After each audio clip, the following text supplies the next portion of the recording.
चाकू आणि ठाण्यातला वाद।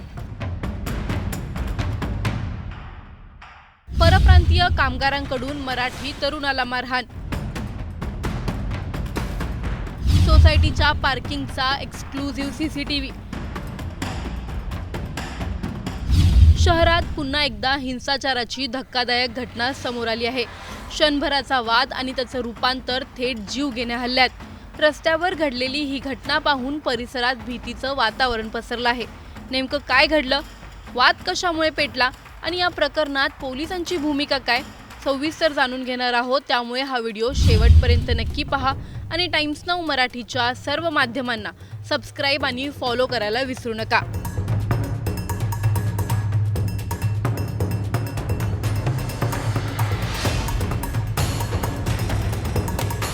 ठाणे शहरातील शिवाईनगर परिसरात मंगळवारी सायंकाळी एक धक्कादायक आणि संतापजनक घटना घडली आहे।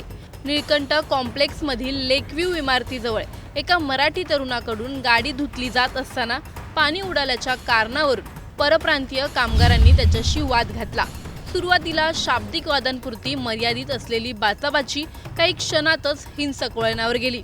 आरोप आहे की परप्रांतीय कामगार टोळक्याने एकत्र येत संबंधित तरुणावर लोखंडी रॉड आणि चाकूच्या सहाय्याने हल्ला केला आहे। अचानक झालेल्या या हल्ल्यात तरुण गंभीर जखमी झाला असून तो रक्ताच्या थारोळ्यात कोसळला। परिसरातील नागरिकांनी तात्काळ त्याला छत्रपती शिवाजी महाराज रुग्णालयात दाखल केलं, जिथे त्याच्यावर सध्या उपचार सुरू आहेत। घटनेनंतर परिसरात तणावाचं वातावरण निर्माण झालं असून वर्तकनगर पोलीस ठाण्यात या प्रकरणी FIR दाखल करण्यात आली आहे। पोलिसांकडून सध्या पुढील तपास सुरू आहे।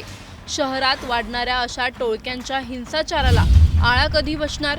क्षणभराच्या वादातून थेट प्राणघातक हल्ला करणाऱ्यांवर कठोर कारवाई होणार का?